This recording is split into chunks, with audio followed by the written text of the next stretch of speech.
सुंदर दिसावं प्रत्येकाला वाटतंय ना, तर सुंदर दिसण्यासाठी एक सरबत आहे. गुलाब पाकळ्या, स्ट्रॉबेरी, बीट हे सगळ्यांचं मिळून एक कॉम्बिनेशन केलं आहे. घरच्या घरी करू शकता. मराठी वैद्य चॅनलवरती आहेच. नसेल तर तेही तिथं तुम्हाला बघायला मिळेल, घेऊ शकता तुम्ही. पण घरच्या घरी जास्त करा. नाही जमलं तर पहिलं घेऊन बघा. सरबत खूप टेस्टी आहे. ते घेतल्यानंतर तुम्हाला 3-4 दिवसातच लक्षात येईल. सगळ्याच गोष्टी आहेत. शरीर शुद्धी करत चला. कॅन्सर होऊ नये. मी सगळ्यांना पाया पडून सांगतो. वाटल्यास हजारो लोक आहेत तिथे. मी सगळ्यांना वाटल्यास नंबर नको, मी नंबरनं सगळ्यांच्या पाया पडतो. खरंच नंबरनं. खरं एक कळकळीची विनंती आहे, कॅन्सर पासून वाचा. खरंच खूप भयान परिस्थिती चालली. पूर्वी 100त ना, हे आपल्या कोविडच्या अगोदर ना, 100त नाहीच म्हणलं तर अगदी 1, 2, 3 लोक असायचे. आज अशी परिस्थिती झाली आहे की 100त 20 ते 30 लोक कॅन्सरचे यायला लागले. आणि त्यात लहान मुलांचा आणि महिलांचा जास्त समावेश आहे. मातांना पाया पडतो, मी पाया पडतो. ब्रेस्ट कॅन्सर आहे, गर्भाशयातले कॅन्सर आहे. माणसाला मूळव्याधीच्या जागी पण कॅन्सर व्हायला लागलेला. काय करायचं सांगा. कुठं कुठं चूक व्हायला लागली ही मोठी. कुठं चुकायला लागलोय आपण. मी तुम्हाला सांगतो, गुडघेदुखी, कंबरदुखी ह्याच्यासाठी तूप प्या, तीळ खावा. तुम्हाला सांगू का, तुम्ही तीळ खाल्यानंतर गुडघेदुखी, कंबरदुखी थांबते. माता भगिनींनी खसखस खाल्यानंतर कंबरदुखी थांबते. मुलांना सांगतो, मुलांना जर तुम्हाला चांगलं बनवायचं आहे तर आलं आणि खसखस मिक्स करून खायला द्यायचं. आलं किसायचं, त्यात खसखस घालायची आणि मुलांना खायला द्यायचं. मूल 100 वर्ष तुम्हाला काय प्रॉब्लेम येणार नाही, असं दणदणीत होईल. फक्त करून बघा ही गोष्ट. ती मुलं आहेत ना, त्या मुलांना खाऊ घाला. त्यांना कुठले आजार नकोत, रोग नकोत असं जर वाटत असेल तर खरंच, आणि तुम्हालाही कुठले आजार नकोत, रोग नको असं वाटत असेल तर तुम्हाला साधी गोष्ट सांगतो, कॅन्सर पासून लांब राहायचं असेल तर सगळ्यात महत्वाचं आहे, तुम्ही योगा करा, तुम्ही व्यायाम करा, तुम्ही योग्य आहार घ्या. काय करतात, डाएटच्या नावाखाली माणसं उपाशी राहायला लागलेले आणि उपाशी राहून राहून शरीर कमजोर व्हायला लागलेलं आहे. तर तासा 2 तासानं थोडं थोडं थोडं खात चला. बघा ताकद टिकून राहील, रोगप्रतिकार शक्ती वाढेल सगळ्यात महत्वाचं. आणि त्यातूनही तुम्हाला सांगतो, कुठला आजार नकोच असेल तर आपण एक साध्या 2-3 घरगुती उपाय करायचे. मोठे आजार असू द्या, छोटे आजार असू द्या, तुम्ही लांब राहू शकता. चिमटभर हळद घ्यायची, नैसर्गिक हळद, ती हातावरती ठेवायची आणि त्याच्यात पाणी टाकायचं. हरभऱ्याच्या डाळी एवढी गोळी होते. हरभऱ्याच्या डाळी एवढी गोळी करायची हळदीची, नैसर्गिक हळद घ्या. त्याची ती जिभेवरती ठेवायची आणि कोमट पाण्याबरोबर ही गिळायची. हळद जखमेवरती टाकली तर जखम बरी होते की नाही. तेच जर तुम्ही पोटात घेतला तर सगळ्या बॉडीमध्ये ते स्पिरिड होतं पचनक्रियेबरोबर, आणि सगळ्या बॉडीत जिथं जिथं जे जे काय असेल ते ऑटोमॅटिक ते बरं व्हायला लागते. हे करून बघा. दुसरी गोष्ट, निरगुडी माहिती आहे काय म्हणतात तुम्ही इथं, निगडी लिगडी निरगुडीच. निरगुडीच्या पानांचा पाव चमचापेक्षा कमी रस काढायचा.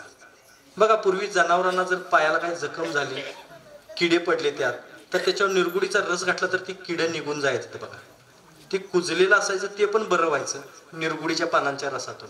कुठल्या जनावराला झालं असेल तर हे करून बघा, आठवड्यात ओके होते, आठवड्यात.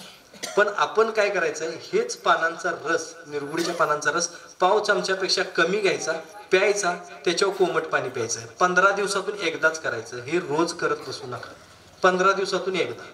तुम्हाला कुठल्याही प्रकारचा रोग असू दे, आत जखमा असू द्यात, अल्सर असू दे, कुठलंही काय असू दे, कोलेस्ट्रॉल असू दे, मूळव्याध असू दे, कुठं जखमा पोटात असू देत, गर्भाशयात काय असू दे, पाया पडून सांगतो माता भगिनींना, खरंच मी परत एकदा पाया पडतो. ही गंभीर आहे हो, खरंच मला रडायला येतं.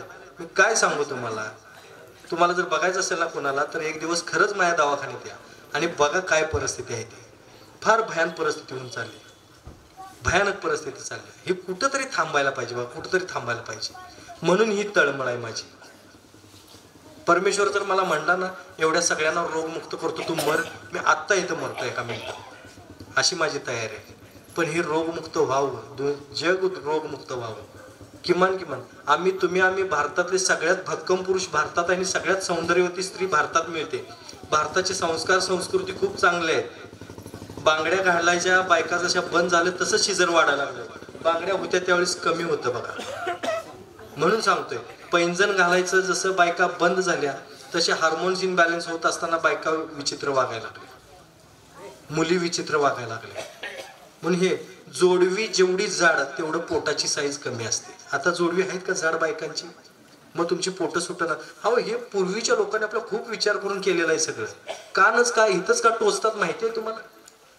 कान का टोचतात, इथं का टोचतात? मुलगा असू दे मुलगी असू दे, का टोचतात माहिती आहे का तुम्हाला? मेंदूतले काही द्रव्य असतात ना, त्यांचं ॲक्युप्रेशर पॉईंट इथं असतो आणि हे ॲक्युपंक्चर केल्यानंतर आपल्या मेंदूतली ती द्रव्ये संयम ठेवतात आपल्यावरती. बघा की आपण देवाला सॉरी बोलताना असं बोलतो किंवा कुणाला सॉरी म्हणताना कसं म्हणतो? सॉरी, हा सॉरी. हेच का पकडतो? नाक का पकडत नाही? पाय का पकडत नाही? कोण म्हणतोय का सॉरी सॉरी? इकडंच का धरतात? तर हे सगळं आपल्याला माहिती आहे. आपण काय जरी झालं तरी बघा सगळे सेन्सर आपल्याकडे बसवलेले आहेत, पण आपल्याला ते माहिती नाही, आपण त्याचा विचार करत नाही. म्हणून सांगतो, माता भगिनींना पाया पडून सांगतो, गर्भाशयातले जर तुम्हाला आजार घालवायचे असतील तर नक्की तुम्ही, खरोखर सांगतो, पाया पडून सांगतो की तुम्ही जोडवं वापरा, पैंजण वापरा. ऑटोमॅटिक कमी यायला लागते बघा. हार्मोन्स इनबॅलन्स व्यवस्थित व्हायला लागतात. जर हे असते ना डोरलं काय म्हणायचं, मंगळसूत्र, तर मंगळसूत्राचं जे ते फॅशन म्हणून लांब होत चालले ना, तसं बघा थायरॉइडचं प्रमाण वाढत चाललंय. तुमचा एक सोन्याचा दागिना, एक छोटं सोनं असू दे, इथं वाटी लागू दे तुमची, इथं जर लागली ना, हार्मोन्स इथले ते थायरॉइडचे जे ग्रंथी आहेत ना, ते ऑटोमॅटिक बॅलन्स राहतात आणि तुम्हाला थायरॉइड होऊ शकत नाही. तुम्ही करून बघा ह्या गोष्टी. पूर्वीच्या लोकांनी काय फॅशन म्हणून बघितलं नाही हो, सौंदर्य बघितलं, त्याबरोबर आरोग्य पण बघितलं. नाहीतर आता ते कुणाचं असतं का, इथं टेकतं का सोनं कुणाचं? लांब असतं बघा, लांब जेवढं असेल तेवढी बाई श्रीमंत. तर असं नका करू. मी पाया पडू, ए दादा जरा शांत बसा. तर हे लक्षात ठेवा तुम्ही. कारण काय झालं माहिती आहे, हे व्हॉट्सअपवरती इमोशनल होणाऱ्या बायका जे हे पाठवतात ना, पुरुष मंडळींना सांगतो, हे लय इमोशनल व्हायसारखं असल्या कविता तुम्ही का ऐकता मला कळत नाही.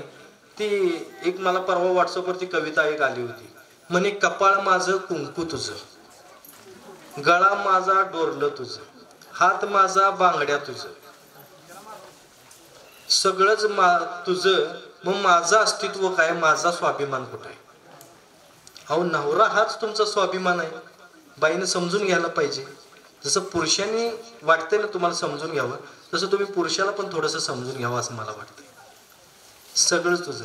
किती श्रीमंत बाई असू दे आणि तिला नवरा नाही, काय उपयोग आहे? शेजारी नवरा उभारला, झोपडीत राहणारी बाई असू दे, शेजारी नवरा उभारला ना, जगातलं सगळ्यात मोठं सुख आहे, लक्षात घ्या. सगळ्यात मोठा स्वाभिमान, अभिमान नवरा आहे तुमचा. तुम्ही ते पाळा, पाया पडतो तुमच्या. हे मी बघितलंय माझं या 55 वर्षाच्या वयात ना, मी ह्या खूप गोष्टी बघितलेल्या आहेत. मी सगळा महाराष्ट्र फिरलोय. महाराष्ट्रात कुठे फिरताना मला नेव्हिगेशन लागायला लागत नाही, मी सगळीकडे फिरलोय. म्हणून सांगतो, पुरुष मंडळी कधी आपण म्हणतो का किस्सा माझा आणि पगार तुझा, आणून देतोच ना गप, तर ते व्यवस्थित राहा, सुखासुखी राहा, सुखासुखी राहा, हेच सांगतो. आणि कॅन्सर पासून खरंच वाचा. यासाठी थोडासा व्यायाम करा, फिरायला जावा सकाळी उठून, तर हे करा.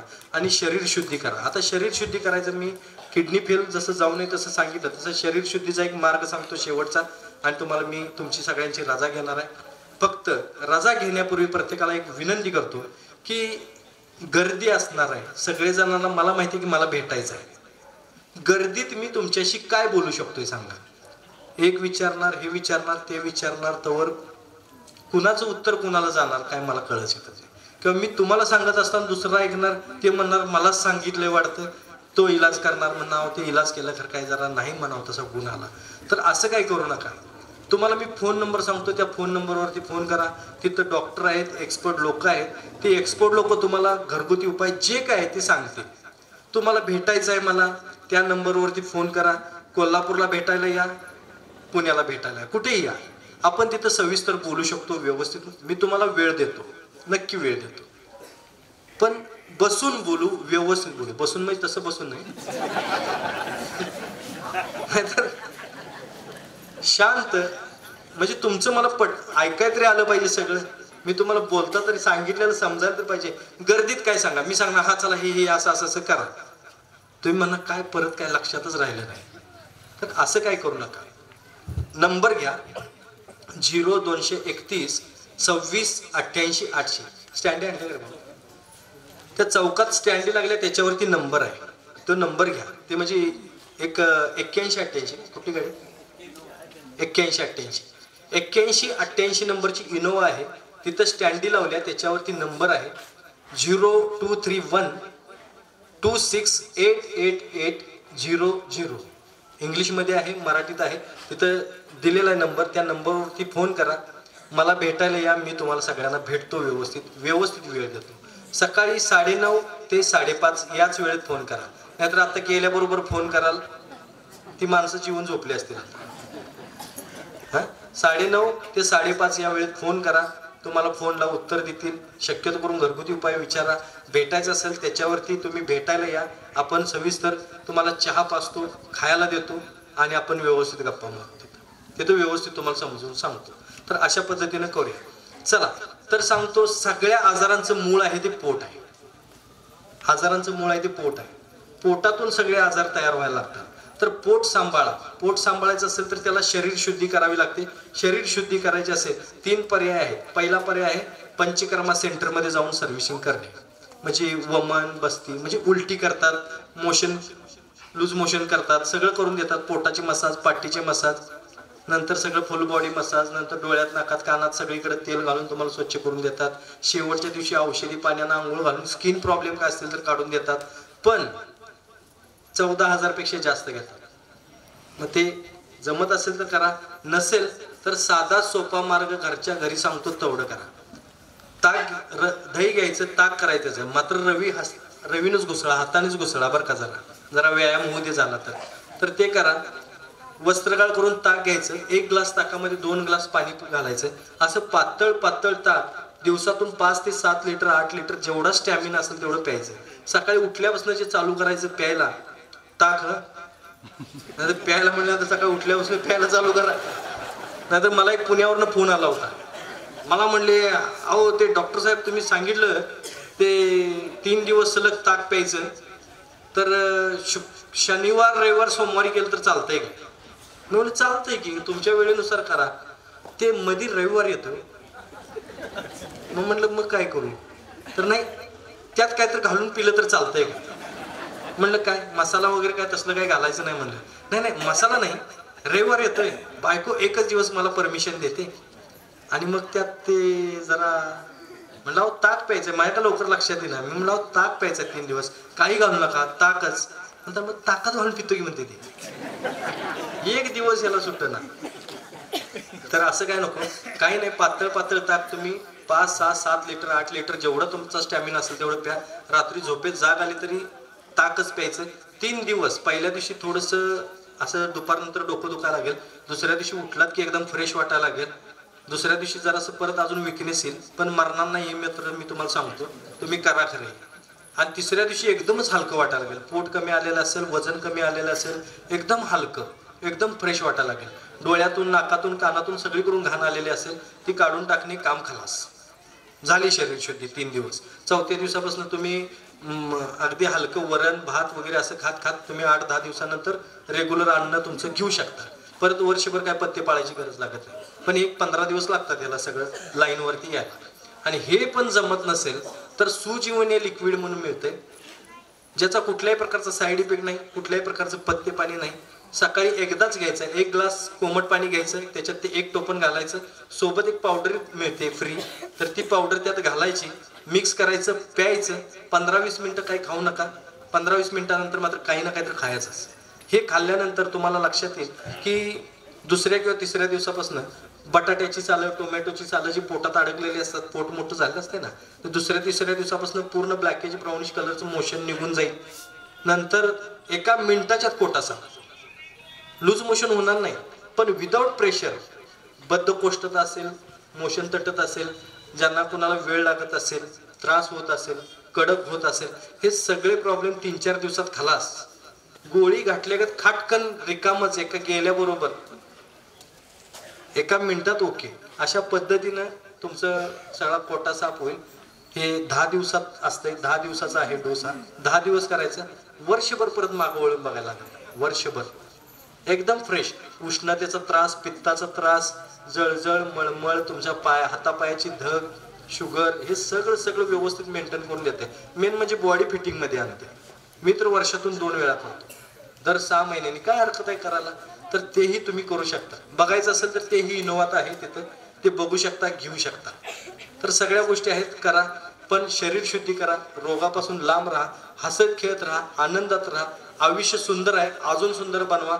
पुन्हा पुन्हा गेलेला मिनिट कोण परत आणू शकत नाही. आयुष्य पुन्हा पुन्हा नाही, जन्म पुन्हा पुन्हा नाही. आपण म्हणतो पुनर्जन्म आहे, कुणी बघितलाय? कुणी बघितलेलं नाही. म्हणून सांगतो, आनंदात राहा, हसत खेळत राहा. तुम्ही डोक्यातून आजार काढा, शरीरातून काढण्यासाठी तोडकर संजीवनी आहे.